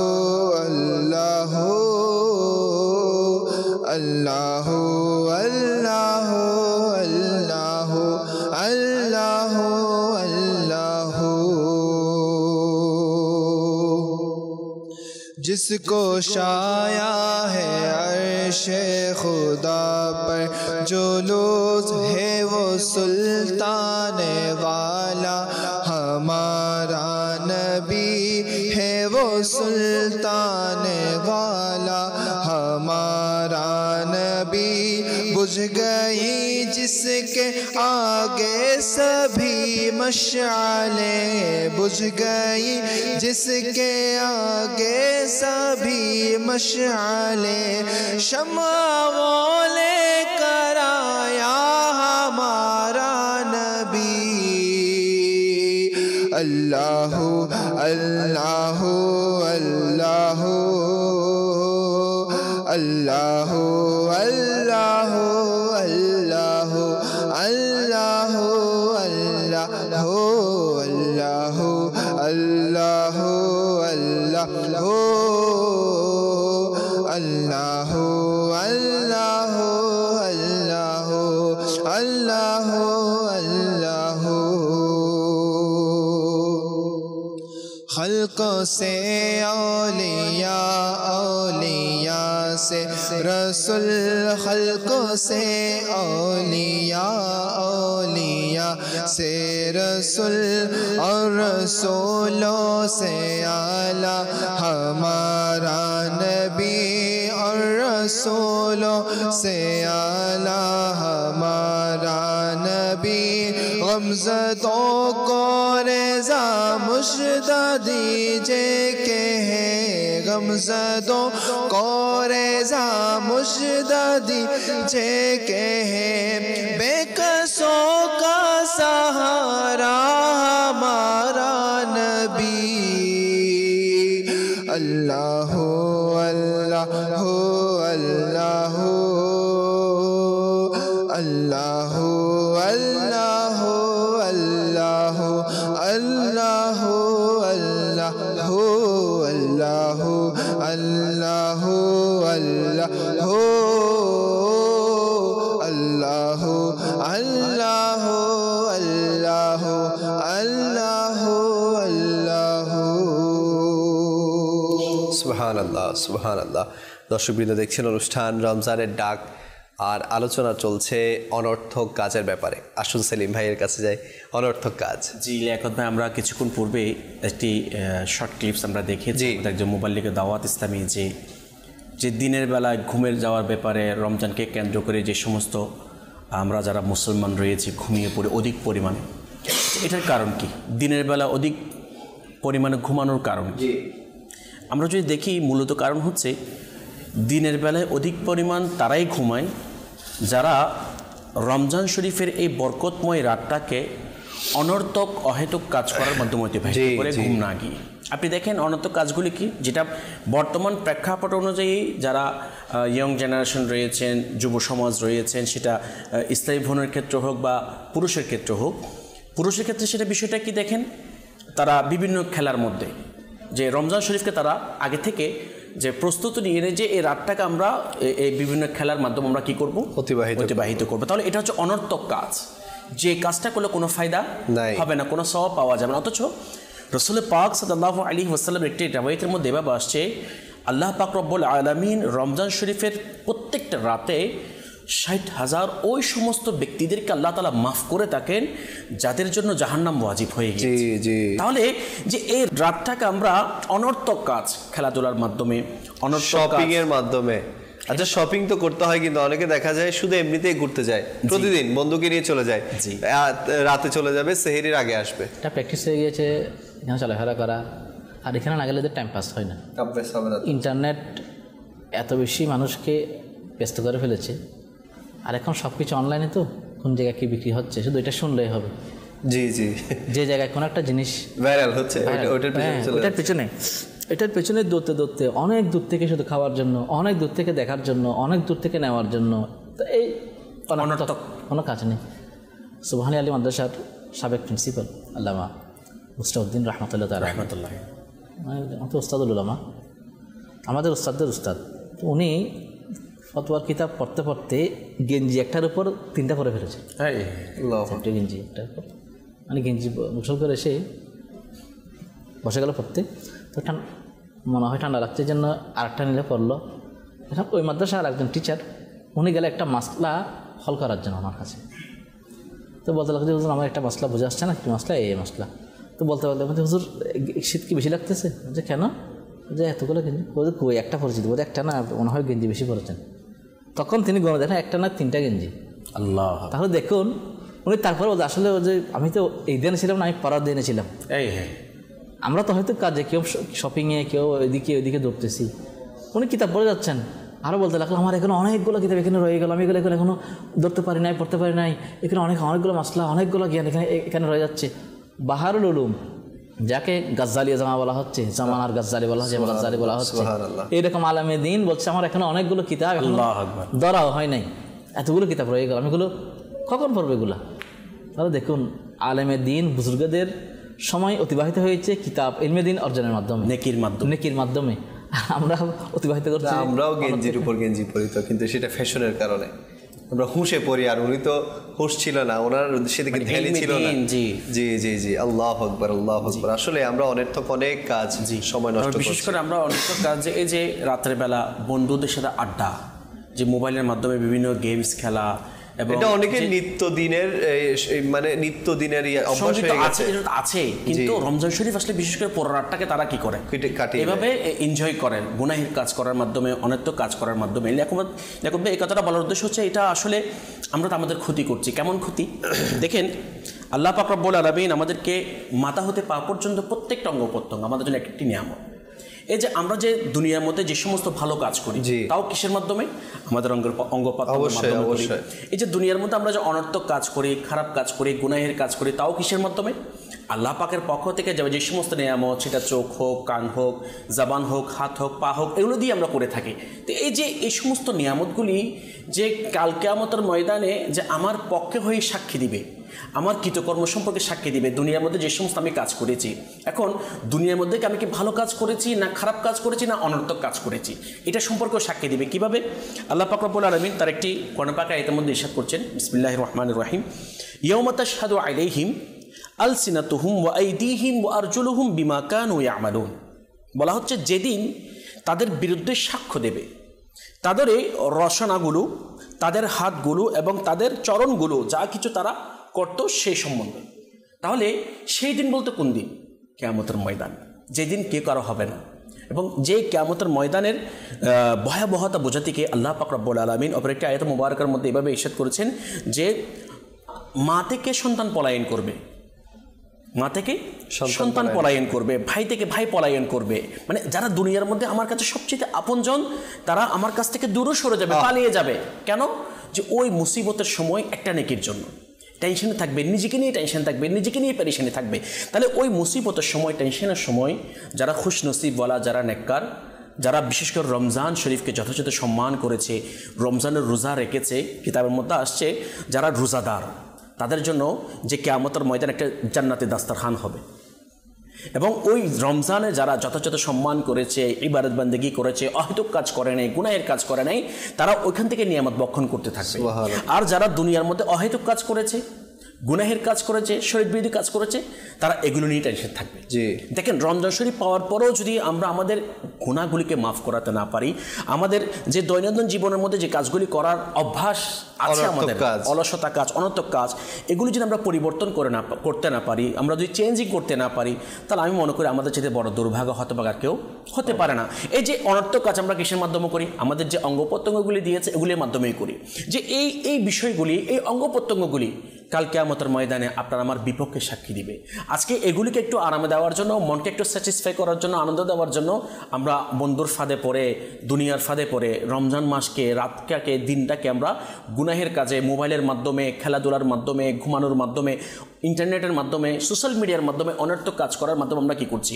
অতিবাহিত করছি। কারণ এটার লস কি? আল্লাহ তাআলা বলছেন, দেখেন আজকে যে আমরা মনে করছি হয়তো কে দেখছে না, কিন্তু আল্লাহ পাক রব্বুল আলামিন দুনিয়ার জমিনের মধ্যে অনেক কিছু সাক্ষী আমাদের প্রত্যেকটা কর্মের জন্য রেখে দিয়েছেন। তার মধ্যে একটা ওয়া ইন্না আলাইকুম লাহাফিযিন কিরামান কাতিবিন ইয়ালামুনা মা তাফআলুন, যে কিরামান কাতিবিন লিখছেন, আল্লাহ তো দেখছেনই। এবং পাশাপাশি এই যে জমিনের মধ্যে আমরা যে সমস্ত কাজ করি, যে ওই জমিন আপনার জন্য আমার জন্য সাক্ষী হয়ে যাচ্ছে। কিয়ামতের ময়দানে আপনার আমার পক্ষে সাক্ষী দিবে। এবং যে সমস্ত অঙ্গ প্রত্যঙ্গ দিয়ে আমি যে সমস্ত কাজ করছি, ওই অঙ্গ প্রত্যঙ্গ আপনার আমার পক্ষে কি হয়ে যাচ্ছে? সাক্ষী হয়ে যাচ্ছে। তো এই জন্য যে কিয়ামতের পরিস্থিতিটা কেমন হবে, যারা আমরা দুনিয়ার মধ্যে অনর্থক কাজ করি, গুনাহের কাজ করি, তাদের অবস্থা কেমন হবে? আমার আল্লাহ তাআলা বলছেন, ইয়া লাইতানি লাম উতা কিতাবিয়া ওয়ালাম আদরি মা হিসাবিয়া ইয়া লাইতাহা কানাতিল কাদিয়া মা আগনা আন্নি মালিয়া হালাকা আন্নি সুলতানিয়া। এর অনুবাদ বলছেন, হাই, কোনো মতে আমাকে আমার আমলনামা না দেওয়া হতো। হ্যাঁ, অপর একটা আয়াত মুবারাকার মধ্যে আল্লাহ তাআলা ইরশাদ করছেন, আমি এই অর্থটা ইনশাআল্লাহ শোনাবো। ওয়ানুখরিজু লাহু ইয়াউমাল কিয়ামাতি কিতাবাই ইয়ালকাহু মানসুরা ইকরা কিতাবাকা কাফা বিনাফসিকাল ইয়াউমা আলাইকা হাসিবা। অর্থাৎ আল্লাহ তাআলা এই আয়াতের মধ্যে বলছেন, এবং তার জন্য কিয়ামত দিবসে একটা লিপিবদ্ধ কিতাব বের করব। অর্থাৎ এই যে আমরা দুনিয়ার মধ্যে যে সমস্ত কর্ম করছি, কিরামান কাতিবিন লিপিবদ্ধ করছেন একটি কিতাব আকারে। কিয়ামতের ময়দানে আপনার আমার আমল নামা হয়তো না হয় ডান হাতে, না হয় বাম হাতে দেওয়া হবে। আর আল্লাহ তাআলা বলছেন কিয়ামত দিবসে একটি লিপিবদ্ধ কিতাব আকারে দেওয়া হবে, এবং যা তার উন্মুক্ত পাবে, একদম প্রকাশ্যে পাবে, এখানে কোনো গোপন থাকবে না, লুকোচুরি করার কোনো সুযোগ থাকবে না। এরপর বলছেন, ইরশাদ হবে আপন কিতাব পাঠ করো, অর্থাৎ আমলনামা পাঠ করো। আজকে আমরা অনর্থক কাজ করে করে আমল নামাকে পরিপূর্ণ করছি, নেকির কাজ থেকে দূরে সরে যাচ্ছি, তারাবির নামাজ পড়া থেকে দূরে সরে যাচ্ছি, কোরআন পাকের তিলাওয়াত থেকে দূরে সরে যাচ্ছি, দরুদ শরীফ পাঠ করা থেকে, জিকির করা থেকে, এক কথায় নেকির কাজ করা থেকে আমরা দূরে সরে যাচ্ছি। আমরা বরঞ্চ নিত্য নতুন অনর্থক কাজ, যে কাজ কিয়ামতের ময়দানে আমাকে ফাঁসিয়ে দিবে, তো ওই সমস্ত কাজ আমরা করে যাচ্ছি। আর বলা হচ্ছে ইরশাদ হবে আপন কিতাব পাঠ করো। আপন কিতাব পাঠ করো মানে যে আমলনামা যা দুনিয়ার মধ্যে আমরা করেছি এগুলি পাঠ করে শোনা সবার সামনে, প্রকাশ্যে, গোপনে নয়, সবার সামনে পাঠ করতে হবে। এবং আজ তুমি নিজেই নিজের হিসাব নিকাশের জন্য যথেষ্ট। আজকে হয়তো আমরা নিজের আমলের হিসাব করছি না, নিজেকে চেঞ্জিং করছি না, নিজের চেক করছি না নিজেকে, কিন্তু কিয়ামতের ময়দানে যখন নিজের আমলনামা পাঠ করা হবে তখন ওই নিজের আমল হিসাব করাটার জন্য নিজেটা কি যথেষ্ট। তাহলে এটা তো করতে হবে, নিজের আমলনামা পাঠ করতে হবে। যে এই আয়াত মুবারাকার মধ্যে যেটা আমি শুরুতেই ইয়া লাইতানি লাম উতা কিতাবিয়া, এর মধ্যে আল্লাহ তাআলা বলছেন তখন যারা পাঠ করবে, যারা দুনিয়ার মধ্যে অনর্থক কাজ করবে, গুনাহের কাজ করবে, তারা কি বলবে? হাই, কোনো মতে আমাকে আমার আমলনামা না দেওয়া হতো। আল্লাহু আকবার। কারা বলবে? যে আমরাই বলবো। যে আমরা যারা দুনিয়ার মধ্যে অনর্থক কাজ করছি আমরাই বলবো যে যদি আমার আমলনামা যদি কোনো মতো যদি আমার হাতে দেওয়া না হতো। এরপর বলছেন এবং আমি কি জানতাম যে আমার হিসাব কি? হাই, কোনো মতে মৃত্যুই কিচ্ছার সমাপ্তি হতো, মানে এগুলো যদি শেষ হয়ে, যে আযাব মুসিবত এগুলো শেষ হয়ে যেত, জি, আমার কোনো কাজে আসলো না, আমার ধন সম্পদ, আমার সমস্ত ক্ষমতা শেষ হয়ে গেল। জি, আজকে আমরা যে এই যে অনর্থক কাজ, দুনিয়াবি লুপ লালস হয়ে পড়ে দুনিয়ার খেলতামাশার মধ্যে, রং তামাশার মধ্যে আমরা গ্রেফতার হয়ে আছি এবং গুনাহের কাজ করছি, অনর্থক কাজ করে করে আমাদের আমলনামাকে আমরা পরিপূর্ণ করছি। কিন্তু কাল কিয়ামতের ময়দানে আফসোস করতে হবে। ইয়া লাইতানি বলে যে লাম উতা কিতাবিয়া, আমার আমলনামা যদি আমার হাতে দেওয়া না হতো, আমি যদি যে এগুলি থেকে যদি মুক্তি পেয়ে যেতাম, নাজাত পেয়ে যেতাম, তাহলে যারা খুশনসিবওয়ালা, যারা চালাক শুভাকামনাওয়ালা, তাহলে পরকালে আফসোস করার চাইতে দুনিয়াতে আফসোস করে। জি, হ্যাঁ, যেন পরকালের ওই মুসিবত থেকে যেন বেঁচে যায়, পরকালের ওই আফসোস করা থেকে বেঁচে যায়। কারণ পরকালের আফসোস কোনো কাজে আসবে না। লিয়াকত ভাই, যারা মাদানী চ্যানেলের দর্শক শ্রোতা বাপু শরীফ এখানে আছেন, যারা আমরা পরকালে আফসোস সবাই করবে, কিতাবের মধ্যে আসছে পরকালে যারা নেককার তারাও আফসোস করবে, যারা বদকার তারাও আফসোস করবে। নেককাররা আফসোস করবে কেন? ইস, আমি কেন আরেকটু বেশি আমল করতে পারি, আরো ভালো কাজ কেন করলাম না, এটার জন্য আফসোস করবে। আর যারা বদকার তারা আফসোস করবে গুনাহের কারণে, কেন আমি গুনাহের কাজ করলাম, কেন আমি অনর্থক কাজ করে করে আমার আমলনামাকে পরিপূর্ণ করলাম, কেন আমি আমার দুনিয়া এবং আখিরাত উভয়টাকে ধ্বংস করে দিলাম। এটা বলে বলে তারা কি করবে? আফসোস করবে, কিন্তু ওই আফসোসের কোনো মূল্য থাকবে না। তো আমরা এখনো বেঁচে আছি আলহামদুলিল্লাহ। দাওয়াত ইসলামী মাদানী চ্যানেলের মাধ্যমে, বিভিন্ন মাধ্যম দিয়ে আমার আমির আলাইহিস সুন্নাত আলহামদুলিল্লাহ আমাদেরকে অনর্থক কাজ করা থেকে বাঁচানোর জন্য, গুনাহের কাজ করা থেকে বাঁচানোর জন্য যে উত্তম কিছু মাধ্যম দিয়ে দিয়েছেন। যেমন লিয়াকত ভাই দেখেন যে একটা বর্তমান সময়ে প্রেক্ষাপট অনুযায়ী আমাদেরকে, যুব সমাজকে বা মুসলমান জাতিকে অনর্থক কাজ বাঁচানোর জন্য আমার আমির আহলে সুন্নাত এমন একটি নিয়ামত আমাদেরকে দান করেছেন, যে নিয়ামত আস্তে আস্তে আমাদের কাছ থেকে উঠে যাচ্ছিল। সেই নিয়ামতটা হচ্ছে 30 দিনের ইতিকাফ। হয়তো মাদানী চ্যানেলের দর্শক শ্রোতা অনেকেই মনে করবেন 30 দিনের ইতিকাফ এটা কি জিনিস, এটা কেমন জিনিস? এটা তো আমরা তো শুনেছি 10 দিনের ইতিকাফ, কিন্তু 30 দিনের ইতিকাফ তো কখনো শুনি নাই। জি আলহামদুলিল্লাহ রাব্বিল আলামিন 30 দিনের ইতিকাফ রাসূল পাক সাল্লাল্লাহু আলাইহি ওয়াসাল্লাম জীবনে করেছেন। এবং এই সুন্নতটাকে আলহামদুলিল্লাহ রাব্বিল আলামিন আমরা যেন অনর্থক কাজ করা থেকে বেঁচে যাই, গুনাহের কাজ করা থেকে বেঁচে যাই, নেকির কাজে যেন আমার সময়গুলি, রমজান শরীফের রাতগুলি, দিনগুলি যেন প্রতিটা মুহূর্তে যেন নেকির কাজে অতিবাহিত হয়, ভালো কাজে অতিবাহিত হয়, সেই জন্য একটি উত্তম পন্থা মধ্যম আমাদেরকে দিয়ে দিয়েছেন 30 দিনের ইতিকাফ। মাদানী চ্যানেল এই যে অনুষ্ঠান কেন করছেন? যেন আপনি আমি অনর্থক কাজ করা থেকে বেঁচে যাই, যেন আমি যেন গুনাহের কাজ করা থেকে বেঁচে যাই, তওবা সচ্চা যেন তওবা করতে পারি। তো সেই জন্য আমরা তখনই সাকসেসফুল হব, তখনই কামিয়াব হব, যখন আমরা যে আমাদের সময়টাকে গুরুত্ব দিয়ে অনর্থক কাজ করা থেকে নিজেকে বাঁচিয়ে রেখে নেকির কাজে অতিবাহিত করব। ওলামায়ে কেরাম বলেন করার কাজের মধ্যে লেগে যাও, না হলে না করার কাজগুলোর মধ্যে তুমি ফেসে যাবে। এখন তো আমরা জানি আমাদের কাছে মনে হয় কাজ করার মতো কোনো কাজ নেই হুজুর, এই জন্য মনে হয় আমরা ওদিকেই ধাবিত হচ্ছে অনর্থক কাজের মধ্যে। যদি আমরা করার মতো কাজে লেগে যেতাম, যেগুলো করা দরকার, যেগুলো আমাদের জন্য আবশ্যক, যেটা সেলিম ভাই খুব সুন্দরভাবে শুরু থেকেই বলে আসতেছে, যেটা আমাদেরকে আখিরাতে ফায়দা দিবে, এমন কাজ যদি আমরা করার মধ্যে ব্যস্ত হয়ে যেতাম, তাহলে মনে হয় আমরা অনর্থক কাজ থেকে বাঁচতে পারতাম। আলহামদুলিল্লাহ, এই যে করার মতো কাজ কি কি, এটা দাওয়াত ইসলামীতে শেখানো হচ্ছে। আলহামদুলিল্লাহ, দাওয়াত ইসলামের অনেক সময় বলে যে আমার কাছে টাইমই থাকে না, অনেক সময় এতগুলো কাজ আমার কাছে টাইমই পাই না আমি কিছু করার মতো। কিছুদিন আগে নিগরানা শুরা, যেটা আমাদের পুরা দাওয়াত শ্রেণীর প্রধান হাজী ইমরান আত্তারি, যে ওনাকে একটা অনুষ্ঠানের মধ্যে প্রশ্ন করছেন, ওনার উত্তরটা খুব ভালো লেগেছে। মানে বিভিন্ন প্রশ্ন করতেছেন, মানে এই কাজটা মানে দুনিয়াবি ক্ষেত্রে ওনাকে প্রশ্ন করতেছেন। তো উনি উত্তরে খুব সুন্দরভাবে এটাই দিয়েছেন, আমি সঙ্গে বলছি মানে আমার তো ওই কাজগুলি করার তো সময় তো নেই। দাওয়াত ইসলামী আল্লাহ তাআলার পক্ষ থেকে আলহামদুলিল্লাহ শুকরিয়া যে এতগুলি নেকির কাজ দিয়ে দিয়েছেন, এতগুলি কাজ দিয়েছেন, এগুলি কাজ করতে করতে সময় হচ্ছে না যে অন্য কাজ করব, অনর্থক কাজ করব, দুনিয়াবি কাজ করব, এটা করার সময় কোথায়? আল্লাহু আকবার, আল্লাহু আকবার। কে বলছেন? এটা নিঘ্রাণ সূরা বলছেন। জি। তো এইভাবে আলহামদুলিল্লাহ প্রত্যেক রুকনের সূরা যারা মুবাল্লিগে দাওয়াত ইসলামী আছেন চেষ্টা করেন আলহামদুলিল্লাহ মাদানী মহলের বরকতিটা। আমির আহলে সুন্নাতের বিশেষ খুশুসি ফায়জান এটা আমাদের জন্য, যে আমির আহলে সুন্নাতের দয়া, ওইটাই তো বললাম যে আমির আহলে সুন্নাত আমাদেরকে কি যে অনর্থক কাজ থেকে বাঁচিয়ে পরকালের চিন্তা, আখিরাতের চিন্তা, যেন যে কাজটা করলে আমি পরকালে মুক্তি পাবো, যে কাজটা করলে রাসূল পাক সাল্লাল্লাহু আলাইহি ওয়াসাল্লামের শাফাআত পাবো, যে কাজটা করলে এবং কিয়ামতের ময়দানে ওই মুসিবত থেকে বেঁচে আরশের ছায়ার নিচে স্থান পাবো, আল্লাহ তাআলার রহমত পাবো। আলহামদুলিল্লাহ আমার আমির আহলে সুন্নাত দাওয়াত ইসলামের মাধ্যমে আমাদেরকে কাজটা শিক্ষা দিচ্ছেন। মাশাআল্লাহ, মাশাআল্লাহ। তো এই জন্য আমাদেরকে করার মতো কাজের মধ্যে লেগে যেতে হবে। যেমন করার মতো কাজ, যারা নামাজ পড়ে না নামাজ পড়ি, নামাজ পড়লে দেখবেন যে আপনারা অনেকটুকু সময় নামাজের মধ্যে চলে যাচ্ছে। যারা জিকির করি না জিকির করি, যারা হয়তো মনে করি যে আমি সময় কাটছে না কি করব, দরুদ পড়ি। আচ্ছা, ফ্যামিলির সাথে সময় কাটানো এটাও ইবাদত, ফ্যামিলির কাজে সহযোগিতা করা এটাও আপনি করার মতো একটা কাজ।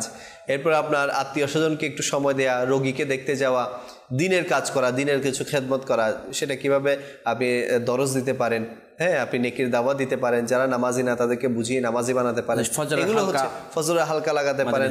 দাওয়াত ইসলামের উইকলি ইজতিমা হয়, সেখানে যেতে পারেন, 3 দিনের আল্লাহর রাস্তায় সফর করতে পারেন।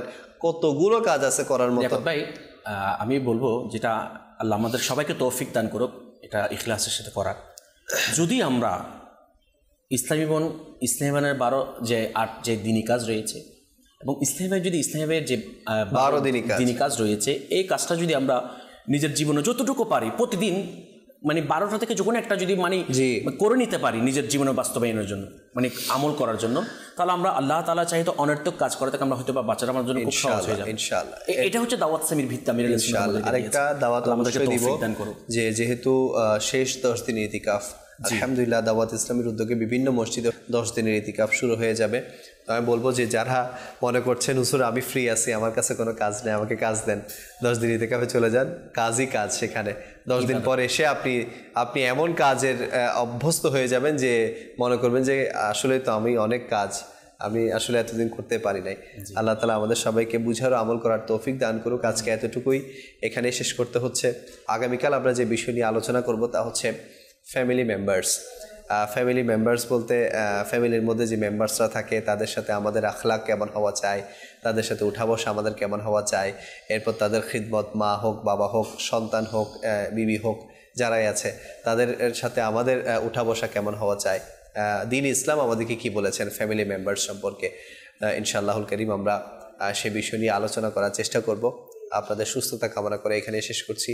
সাল্লু আলাল হাবিব সাল্লাল্লাহু আলা মুহাম্মদ সাল্লাল্লাহু আলাইহি ওয়াসাল্লাম। হাই সকলে সোহে ছুটে রবকে করে